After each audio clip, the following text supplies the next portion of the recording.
Wondering what's next in your business or personal life? Welcome to Success to Significance, Life After Breaking Through Glass Ceilings, a podcast dedicated to helping you with all of life's challenges, discoveries, and opportunities. Whether you're seeking a new career, retirement, or simply wanting to make an impact in your community or the world.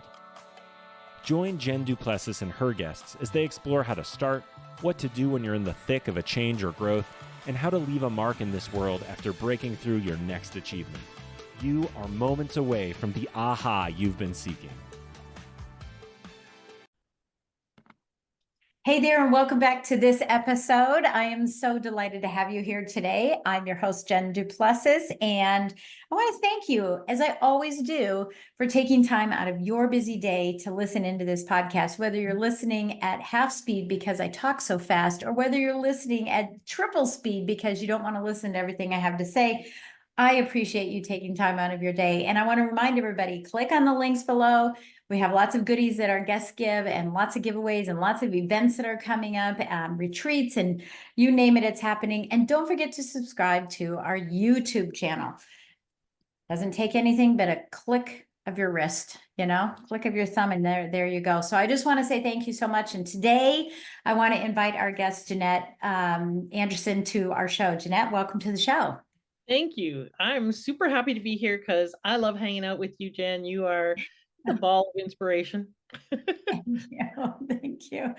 Yeah. And well, it's funny because I look like I'm a ball of inspiration, but when I get home, I'm exhausted, right? And I'm very much a private person. I put on all my sweats and all that good stuff. And I don't like doing social media. I don't like doing all that stuff. And I know that's what we're talking about today. So let me give everyone the opportunity to meet you by giving a short bio about you. I love what you're called, by the way. You're known as, or I like to call it, affectionately known as the maturepreneur woman or maven. And I love that. I love that so much. It attracts, it's attracted to me specifically, but, you ensure that 55 plus people are able to grow their businesses in a market where they're invisible and maybe feeling undervalued. And this is why you've taken on this path of saying, hey, I want to, have a conversation with people about social media. It's okay. I have your hand. It's not going to hurt you, right? So I love that you do that, and a very short bio, but we'll have your full bio in here. So welcome, again, welcome to the show. So I want to dig in right away and talk a little bit about you. What is, and I know we're going to be talking about the why whisperer that you are called. You're called the why whisperer, and you're going to explain to us that. But why are you doing what you're doing now? And tell us a little bit about your history, your past that brought you to where you are today. Oh, how do I do all that so quick? Let's see. Okay, so you have time. Don't worry. Okay, so no, but I have lots of stories, so I have to be careful how many stories I get into. So I started out. I came out of the womb carrying a briefcase. I'm pretty sure because I was entrepreneurial my whole life. I grew up with a lot of drama, trauma, and so forth. My mom, lots of addictions. My mom was married 5 times, 4 times before I was 8. Moved 27 times in the first 29 years of my life. Lots of that, lots of stories and overcoming. And so I became very responsible and very mature very fast. I became the parent really by the time I was 5. And my first businesses were, my very first business was a garage sale when I was 5 because I really wanted to get the book Heidi, and Mom said we had no money. So I thought, okay, I'll have a business. And I hauled everything I could out onto the lawn and sold it and made $13.72, which I remember to this day. Couldn't tell you what I had for lunch yesterday, but I can tell you how much I made on my first. Right, isn't that the truth, right? And because the kids don't overcomplicate things. Problem, no money, solution, go get money. And so I did, but I wasn't very successful. My mom spanked me and took away my money because I sold a whole bunch of our stuff without permission. And I had to go buy it back, and I didn't get back my toys. So many people would say that wasn't a very successful first entrepreneurial venture, but I think it was because I learned 2 really important lessons. One is don't go into business with family. I'm kind of kidding, but not really. The second thing was that we can take our destiny into our own hands. And we can solve the problems of having a yes life through entrepreneurship, through business, through providing value to the world. You can create a yes life instead of a no life. And that's what I became very committed to, like literally at 5 years old. That wasn't formulated as a business strategy fully yet, but I got viscerally my purpose in the world was to support people in creating a yes life. And the rest of my why, as I call it, is that I want you to get that you matter and live like you do. And that's my why, because of course, it's what I always longed for. I wanted to get on the list, never mind the top of the list. I just wanted to get on the damn list. And being that being such a deep longing is part of why I want to be the source of that for people in the world. I did a bunch of healing work after all of the, drama of my childhood, etc. Learned to facilitate personal development courses, did that for about almost 4 decades now. Love facilitating that personal transformation work, taught coaching certification programs, all while working with entrepreneurs, especially professional service people or service professionals, to help them sell what they know and to be really effective. Those two worlds converged and really became a passion for me in the last kind of 20 years of supporting people to really live into their purpose in a way that supports them and that they can profit themselves and other people from. And so that's where the why whisperer came about. It's my definition of your why is a bit different. It's not, you can think of it as purpose or mission, but I call it the intersection between what you're healing from the past and what you long for the future, for yourself and others. What you're healing from the past and what you long for the future. When we know our why, which I think is the thread that goes through the tapestry of our life, Jan, then we can use it to guide our strategy, to decide who we want to work with, who you want to marry, what you want to do in your life, who you want to be, and how you can live into that. And so I'm pretty passionate about supporting people in figuring that out. It's also a really good tool for differentiating yourself when you're in the market and there's a million people who do what you do. It's a really good tool for getting out of bed in the morning, which on the entrepreneurial journey is really important to have. Yes. Because there are days where getting out of bed is a monumental feat. And so Yeah. I love doing the work that I do. I'm still stupidly in love with it after 40 years, more than 40 years now. And now my focus has shifted a bit from working predominantly with women to working with maturepreneurs, because that's who I am now. And that's what I see. You buy a yellow Volkswagen, all you see is yellow Volkswagens. As I became older and became aware of ageism, it was like, well, that nonsense has to stop. There's millions and millions of maturepreneurs around the world coming into the marketplace, and there's really nowhere for them to go and very little support and lots of invisibility to overcome. And that's just not smart for a world where, we can't afford to lose that wisdom workforce. Yeah. Well, and I think too, you bring up a really good point. I just heard a statistic that 500,000 businesses are created every day in the world. And, if we look at the demographics, right, age demographics and things like that, there is a lion's share of, maturepreneurs that are coming into that, because it's the second, I don't even call it a career, because, I always talk about the transformation from career to a lifestyle, right? And, that I don't want to be caught in the minutia of the daily grind. I want to be living my business, my life, and tapping into my business. And that's a path, right? That has to happen. But I think there's some more seasoned people, more veterans, who are starting businesses because they're finished with that long career. They're exhausted, they're tired, especially women, kind of crawling up those ladders.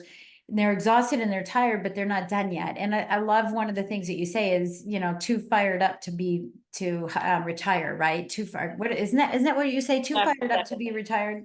Yes. Yeah, exactly. Too fired up or too inspired to retire. Either one. Inspired, yeah. Right. Yeah. And I think that that's the way it is. And I think that people are working longer. They want to work longer. They don't want to have dormant lives. My father always said it's better to wear out than to rust out. And I think that's really important. And I think that, we're just getting started. So Yeah, so I like this journey that you had. Take us back just a little bit, because I want to get a full understanding of what did you do in your career before you started doing this as your career? Well, and I've had 4 iterations of my business, and every once in a while I forget and go, ooh, benefits and steady income. What a novel concept. And I go back into corporate, and then I go, I remember why I hate this. Yeah. Politics and bureaucracy and BS, oh my, and I leave, and then I go start my business again. So I have spent way more time in my business than I have in corporations, but I had roles ranging from print press operator to VP of professional services. I think, the most corporate job I had was the last one I had, and that was basically went through a lot of different roles in that company and rose up quickly through the ranks. Was at one point holding down 2 temporary VP of professional services roles, one on the West Coast, one on the East Coast, for a Fortune 500 company in Canada, and literally worked 72 days without a break, 16 hours a day, every day. And put together, in addition to doing that, put together the biggest sale in the company's history, a $1.2 million sale. And they fired me because they were having a rough quarter and they didn't want to pay out the $120,000 in commission. Now, that basically was a devastating experience for me. I had kind of bumped my head against that glass ceiling and had done a tremendous amount of work for the company, and was extremely frustrated and sad with the betrayal, what felt like a real betrayal to me. Oh, yeah. And did not have it in me, because I was so burnt out, to litigate and go after the $20,000 in expenses and the 120 in commission and so forth. So ended up having a tremendous financial setback, as well as personal, emotional, in every way. It took me quite a while to get back the energy to start my business again. Of course, I started it right away because I had to. Right. But it took me quite a while to get it going and to start rising out of those ashes and create the business that I created, which happened to be an event planning business in Toronto. And it took resilience. It took a lot of having to, because there was no other option. I wasn't married. I didn't have any other income options. And there's a lot to be said for having to do something because your back's against the wall. And it's not a lifestyle I would advocate, because it's very, very hard, right? And so my journey since then, that was 2001, actually.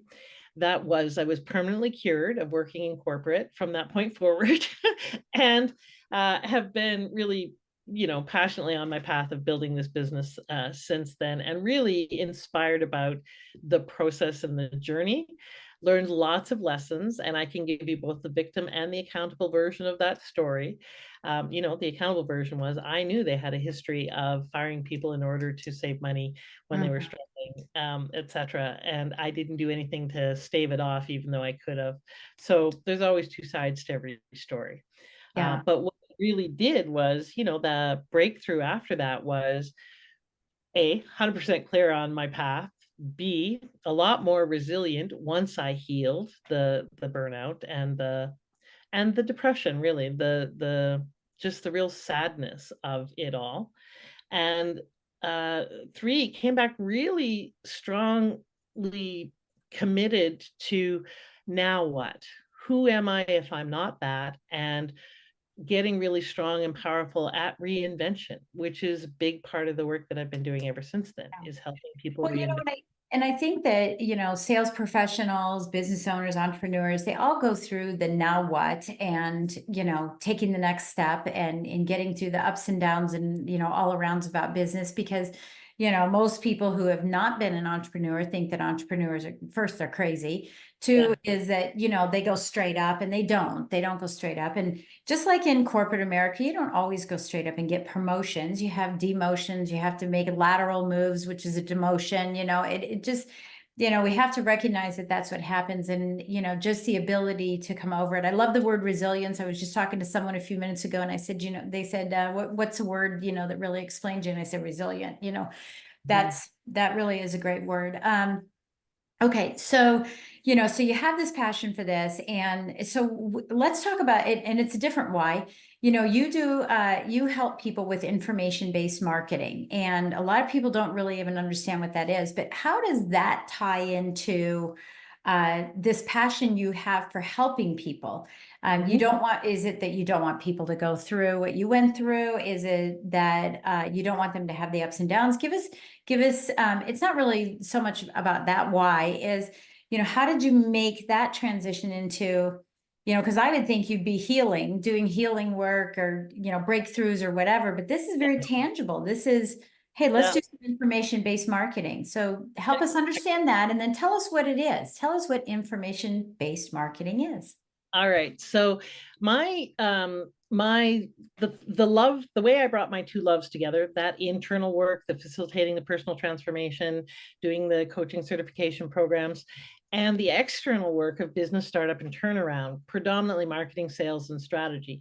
Those are my two passions and loves. And the way I bring those together is in the work I do, I spend as much time getting the 4 inches between their ears working as getting some of the tactical and practical business stuff working. Because if we don't have, like, we're our business's biggest obstacle and biggest asset. Yeah. And if if we've got limiting beliefs, we got to lift those anchors, or the business isn't going to go anywhere. It doesn't matter how much SEO you throw at something or how much marketing you do, you're not going to get clients if you've got limiting beliefs around what you deserve, who you are, what your value is, all of that. So I do both work in everything I do.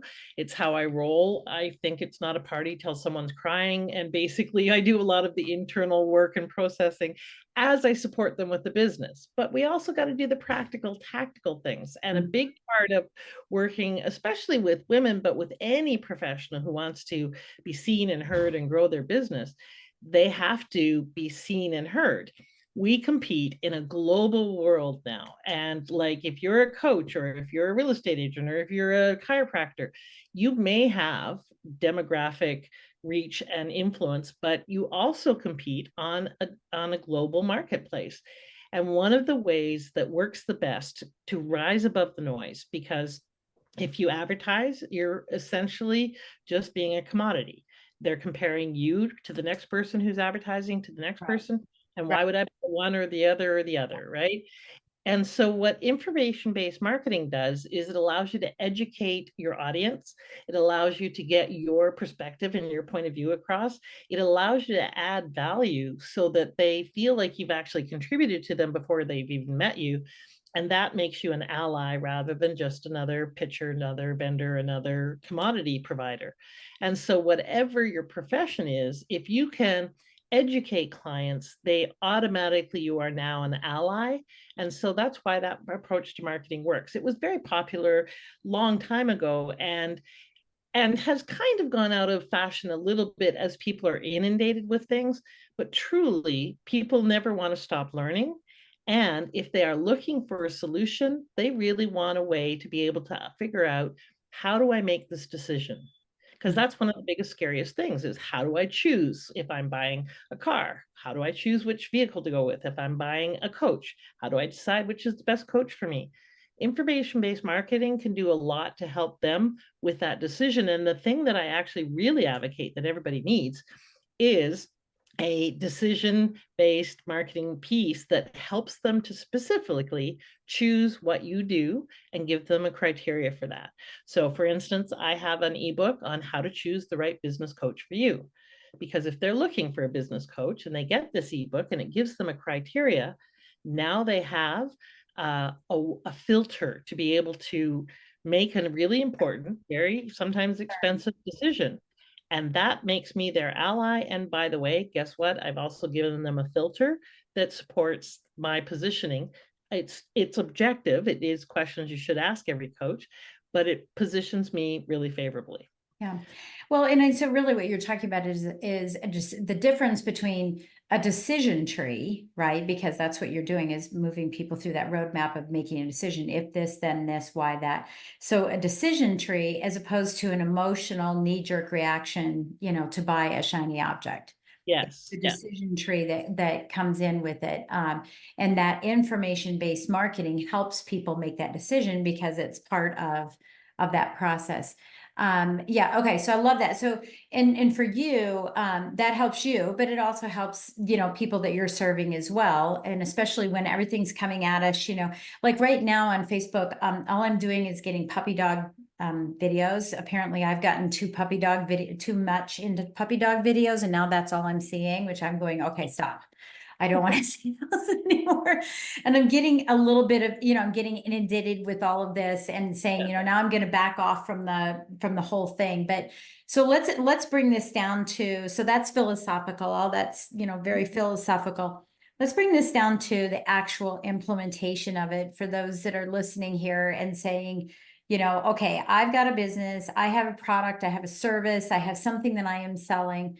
What kind of steps do I need to be taking so that I can step into information-based marketing instead of at you marketing? Yes. So one of the things is take a look at what you receive that you respond to. So if someone is giving away a infographic on, the roadmap for, or the blueprint for fast tracking your social media, and you download it because you think it's very valuable, take a look. What are you responding to? Mhm. One of the things that I would recommend is what's important and trending right now is things that are fast. It used to be people wanted volume of content, so they wanted big ebooks or they wanted lots of white papers or heavy duty content. Now they want things that are quick and consumable. I say it needs to, the criteria I have, it has to be consumable in one trip to the bathroom. Yeah, And so if you've got something that is handy and helps them, a tool or a tip or something that saves them time, they're going to want it. They're going to download it. So it could be something as simple as you're a home organizer and you give them 10 tips for decluttering your kitchen. And it's right. a checklist that they can download with your branding on the bottom. And they go ahead and do some of that. And while they're doing it, they're feeling a little overwhelmed. Who are they most likely to call to come help them? You, because they've got it in their hand, your number and your information. Or you're a real estate agent that's trying to differentiate yourself in the marketplace, or someone who works with mortgages and you want to stand out. Well, give them the top 10 questions you have to consider, or the top 10 pieces of information you have to have in place before you can apply for a mortgage.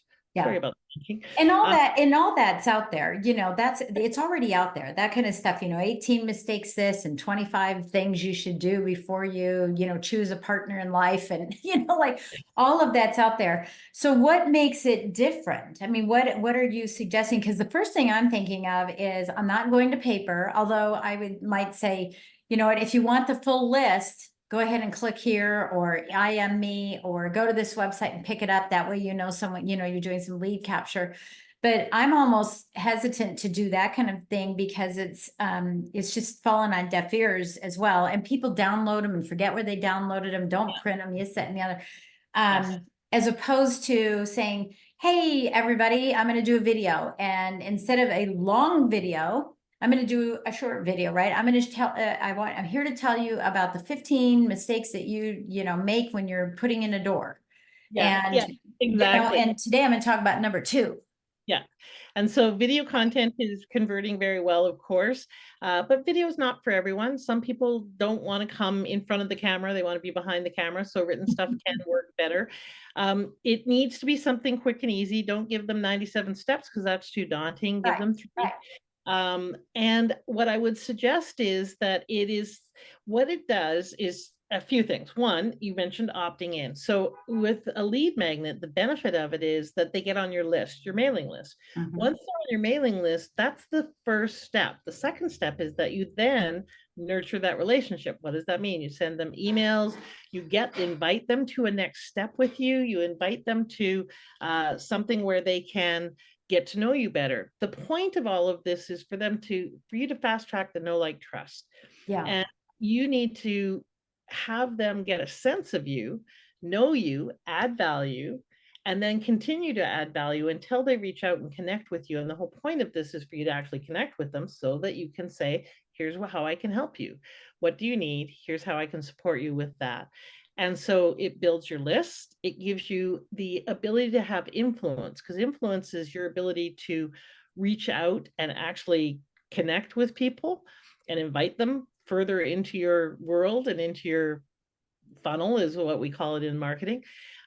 So it helps you build your list. It helps you create more influence. It positions you as an authority. You're the one who's putting this out, whether it's a book or a video or whatever. You're the expert in that subject. So it fast tracks credibility, but it also helps you start a conversation. Mm-hmm. And all marketing is a conversation with one person about something they care about. If you're doing that, then you're being effective in your marketing. If you're trying to talk to everyone at the same time, you're not. Not talking to anybody. No, you're not talking to anybody. Okay, so, so I want to just make sure that we don't gloss over this, this particular thing, because I hear this a lot with a lot of business owners and salespeople or sales professionals, is that, I put this out there and they responded, so now I'm going to go for the throat. And I will tell you, and I've said it on this show, I don't know how many times, someone wants to connect with me because I'm an influencer, so I get a lot of requests. Someone wants to connect with me and I say, yeah, that kind of looks like a good connection. I hit connect. Yep. Accept.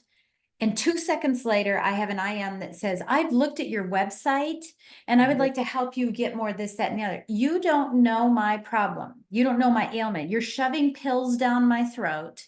Exactly. I immediately disconnect. So that's like, heed my warning here. Because if anybody ever does that, I'm out. I'm totally out. So they're missing all that great stuff in between. Yes. And instant gratification. Yeah. I talk about it from the point of view of, think of it like dating. When you're dating someone, typically you don't walk up to a stranger and stick your tongue down their throat. That would be rude. So don't do that in your marketing, nor do you ask them to marry you on the first date. Like, you get to know each other. You find out if you're a fit. You find out, do you like them? Do you want to work with them? Do they like you? Do they want to work with you? And by like, I don't necessarily mean we're best friends. I mean, do I trust them? Can I get value from them? And vice versa. And so, yeah, don't jump right to sale. Actually, and this is where I think there's a disconnect. People talk about relationship marketing, develop a relationship. Well, what does that mean? To me, a relationship is someone I pick up the phone and say, hey, do you want to go to a movie this Friday? Or I would invite to my birthday party. That's a relationship. That's not what you're developing. What you're doing is finding out who they are, how you can add value, and letting them know how you can support them when it's appropriate. That's a relationship. So that means that you actually care, you talk to them, you find out more about them. And in the course of that conversation, like you would if you weren't being a jerk at a right. a networking event or a cocktail party, you wouldn't be holding forth, you would be having a conversation. That's developing a relationship. And the more you add value in that relationship, give them additional tips or tools or introduce them to people, find out what they need, the more you become a valuable asset to them. That's a relationship. Yeah. No, I totally get it. Okay. So I know one of the questions that you wanted me to ask is, what are the 3 things that every entrepreneur needs to do to make their marketing more effective today, right now? Good question. I forget what my answer to that was, but I'll tell you. Hey, you know what? It's okay, Jannette, because that's happened to me too. I'm like, I wonder why I put that question in there. Exactly. I forgot that question was there. That's so funny. All right. So what do they need? Number 1, they need to be clear on who they serve and how they serve them. Because if you're not, like, you may think you know who your target market is or your ideal client or whatever you want to call it. But if those are not people, I call it the beer and wine rule. If those are not people that you would want to sit down and have a glass of beer or wine with, they're probably not your people. And if they're not responding, they're probably not your people. So you really got to be clear on that. The second thing is, why you? So I call it the 3 whys and a what. Why do you do what you do? If we don't know what our purpose is, if we don't know why we do what we do, then we're A, being pushed by shoulds and have tos. B, not different than anyone else who's doing it, because we're now just comparing certificates and so on. So why do you do what you do? Be very clear on that. 3, should they pick you versus the other people they can work with? And that needs to be more than, well, I've got 20 years experience. So what? That person has 30. So what? That person has 10, but they're smarter than you. Like, why should they actually work with you? That's where your why comes in handy, your purpose, but also really what is the value that you add? Not what is your value as a human being, especially women tend to conflate those two. What's the value that you add and provide? And then why do they need what you have? And that means what are the benefits of it, not the features. 99% of you will start telling me what you do and how you do it, but not what it will do for me. And I know this is a cliche, but I can tell you seriously, at least 95% of the websites I look at or the marketing I look at is all about you. It's not about what's in it for me. And so that positioning doesn't work. It doesn't convert as well. It's not helpful. So what's in it for them? And then I call it 3 whys and a what. What do you sell? How do you package, price, and position that in a way that A, aligns and fits for you in terms of who you really are? Because cookie cutters are meant for cookies, not for business models and not for entrepreneurs. So if someone's trying to sell you a cookie cutter solution, run, don't buy it, because it may or may not fit for you. So what do you sell? How do you do that in a way that aligns with you? If you're not clear on your 3 whys and a what, that's why you're not making money and progressing. And many of you think you are, but you're not. So go take a look. I think that's real. You know, I think that's real. But okay, so what I've gotten from this, I just want to make sure is number 1, be clear, right, on who you are and who you serve and how you serve, right? Number 2 is the 3 whys plus the what. So what's number 3? Oh, well, that I was saying the 3 whys and a what are the 3 things that, Oh, okay.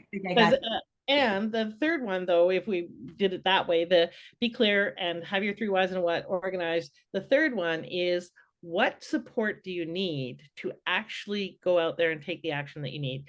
You know, when they build a high rise, they dig a really big foundational hole for it. If you want to build something bigger, I guarantee you need a bigger support platform for it. And if you don't have a plan for how you're going to increase the support, your building will either topple over or you just can't get it built. So what is the support that you need in place, and what's your practical plan for increasing that so you can increase your results? Yeah, I think that's beautiful. I'm giggling about that because so many times when I was in the mortgage business, I would say, you know, about business planning is you wouldn't go to Home Depot and just say, "Ooh, that's on sale, and let me get a poinsettia because it's Christmas." And "Ooh, that flashlight looks cool." And "Oh, I like that light." You wouldn't just go through and look at a bunch of shiny objects, grab them all together, and then go out to your property and throw them on the ground and say, "Let it be written, let it be done." You have to have a plan. You have to have a plan. And I love this concept of digging that deep hole to create the stability that you need. And again, if we go back to your decision-making methodology, right, of saying, hey, let's be people that aren't making rash decisions, but we're, being really, really cognizant and intentional in every decision that we're making to ensure that this building will look gorgeous and will stand the test of time, right? And it's being that I don't want to say intuitive, but discerning, right? Real discerning about everything you do. Those are beautiful. I love that. I wanted to ask you, I know that you're working with, 55 plus for, so if you're listening to this and you're 55 plus, you're saying, okay, so what is it that you do that makes you unique to working with 55 plus? Why would someone want to work with you if they're 55 and just saying, okay, well, I've got someone who's 40 and I got someone, who will help me because I'm 55, but what is it specifically that you do for them? And maybe the question is really, what do you love so much about working with people that are older, and why you're doing that? Well, there's so many answers to the why I care about this. The short version of it is, having been the brunt of ageism, I really get that it's a thing. It's not notional, and it is something that gets in the way for a lot of people, and especially women over 60, well, over 50 really, become literally invisible.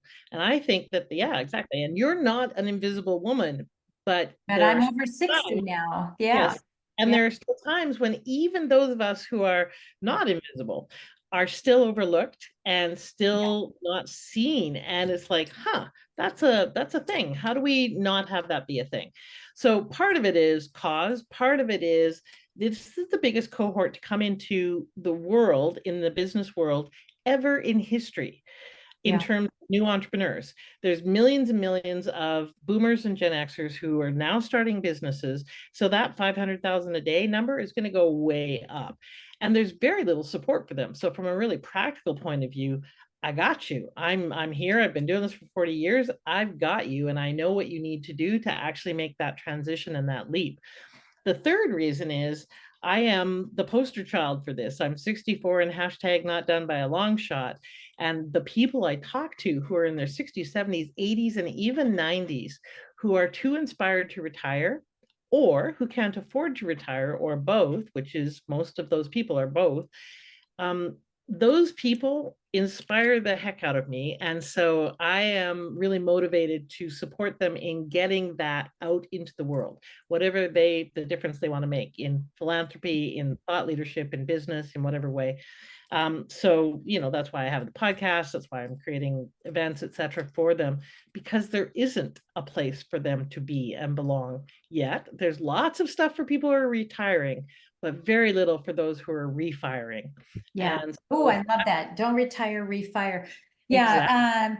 Yeah. It's funny. It reminds me of a friend of mine. His name is Brian Smith. He's the founder of UGG Boots. And Brian, for so long, every time that he's been speaking on stage, and he's like $25,000 for a keynote. And when he's speaking on stage, he, is talking about the lessons learned, in creating UGG Boots, selling it really poorly. He all that you see with UGG boots, he never got a part of it. Never got a part. So yeah, he just didn't do it right. He just was misguided, didn't understand, didn't have the skill set, whatever it is.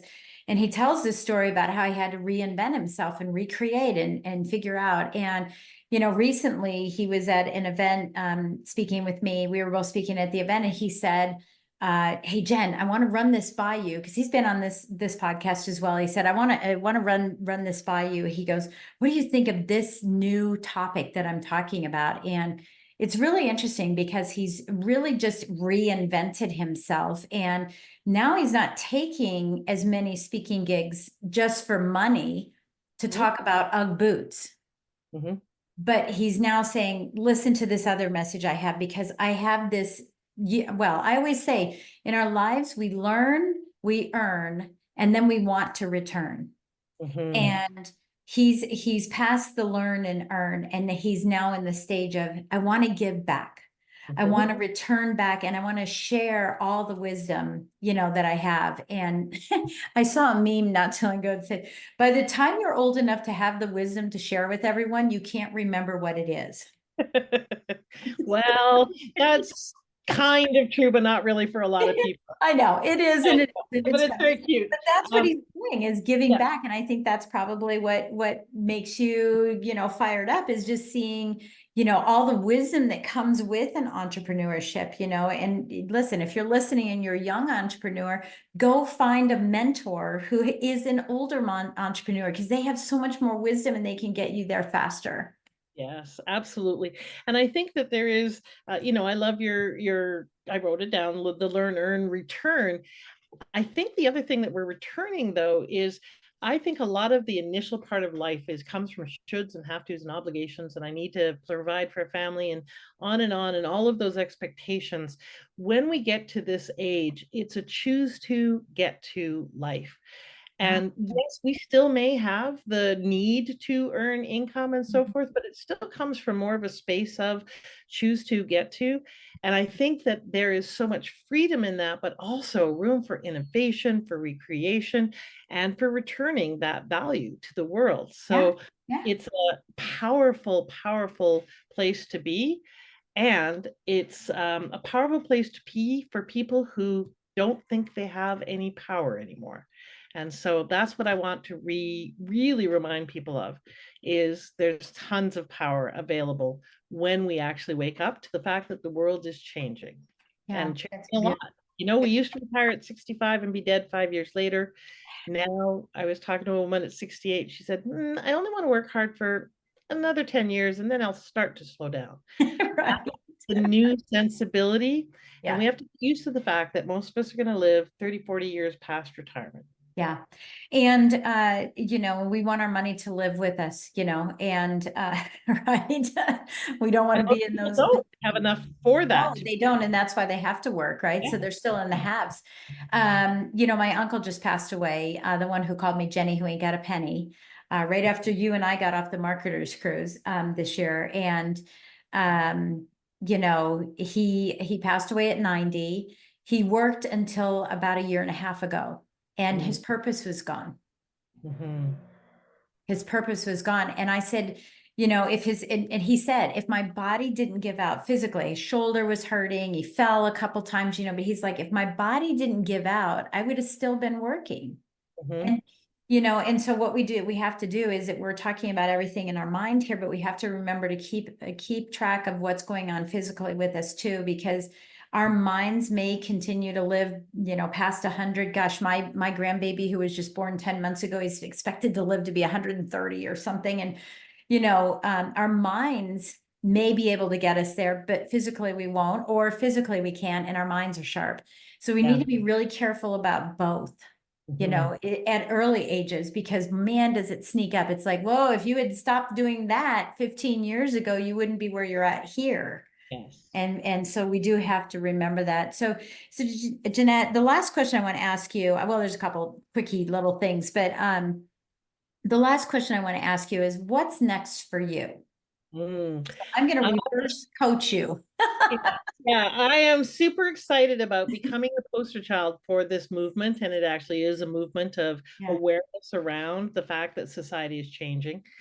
And I am really excited about going from 6 figures to 7 figures, because I haven't ever been truly motivated to make a lot of money despite growing up with a lot of scarcity. I grew up with a lot of just enoughness, and that's been the story a lot of my life.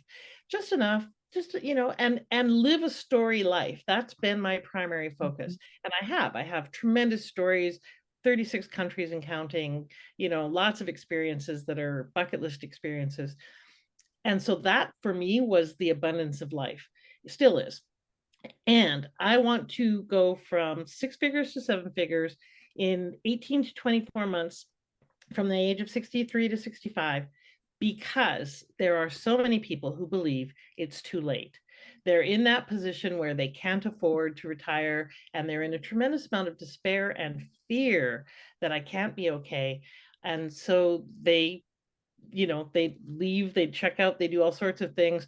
I want to be the poster child for saying it's never too late. If you're on this side of the earth, you can earn, and you can, make whatever you want. You can create whatever you want. You can grow your business, and you can start late and still have enough time to actually be this version of successful. Yeah. So I'm a buzzword kind of girl. Yeah. It's like start late and be great, because Yeah. that's exactly, you can start late and be great, not Yeah. still be great. You can Yeah. start late and be great. Yes. Yeah, I love it. I wrote it down too. Good. I won't remember it, because all I do is throw these things out, quite a bit. Jannette, for those that are listening, if they want to connect with you and say, hey, help me do this, what is the best way for them to connect with you, aside from the gift that you're giving? Well, let's talk about the gift first. Let's talk about what is the gift you're going to give to our listeners, and we'll have the link in the show notes. Awesome. I have like a simple little training. Basically, it's a workbook, it's some examples, and it's a video on how to create a buying criteria lead magnet, the thing I was talking about earlier, and how it just walks you through how to identify, how to come up with great titles, how to figure out your topic, and a structure and a format for laying it out so that it makes it super easy. So it's a masterclass that you can get for free. And the link to that will be in the notes that you can go and take a look at. But it's basically a training that will help you create that if you haven't already, or help you make it the one you have better. Awesome. I absolutely love that. Thank you so much for doing that. And what is the best way for someone to reach out to you if they're saying, hey, I'm not ready to be an influencer. I just kind of want to, maybe I'm 55 plus and I don't have no clue what I'm going to do. I have a problem. I have cobwebs here. I got to figure it out. Well, and one of the things that I want to say that is a value add in there is if you actually do the work, then if you contact me, there's contact information in there. I will give you feedback on your lead magnet about what works and doesn't. That consultation is worth a lot of value, but I want to incent you to actually do the work. You can't call me if you haven't done the work. Otherwise, they can reach out to me and simply I'm on social media, Jannette Susan Anderson on Facebook. I'm on LinkedIn. But really the best way, because I often don't look at my LinkedIn messages, is to just email me. Jannette, Jannette at Bodacity, BODACITY, sorry, .ca.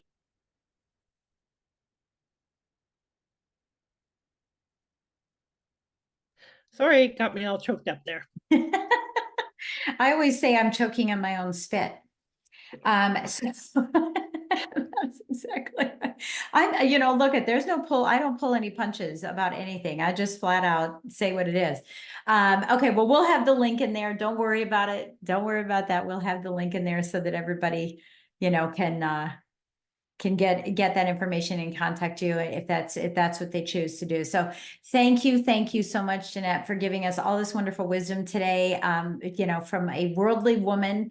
And we appreciate it. And it's been great getting to know you better. We've been on the Marketers Cruise. We said hi, we've had dinner, kind of sat around each other together. Maybe we went on something together at some point, but it sure is nice to just be able to connect with you, in a stronger way, even more than our one-to-one that we had. So I appreciate you being on the show. And for those of you listening, thank you so much for, again, taking the time. Now put it into action. I'm always talking about action. Is go grab her free gift, reach out to her, go snoop about her. If you'd love to have her speak at one of your events or something that you're doing, I think that's really good. There's plenty of opportunities for you to get more of Jannette. So thank you again for listening, and we'll catch you on the next episode. Bye-bye. You've been listening to Success to Significance with Jen Du Plessis, the #1 podcast for people wanting to give more value and make an impact. Loved this episode? Be sure to subscribe right now at www.jenduplessis.com/S2S for more stories, strategies, and thoughts to help you gain significance and success. And if you like what we're doing, don't forget to give us a rating and review so we can continue to bring you the best content possible. Join us next week for another breakthrough episode. Thank you for listening.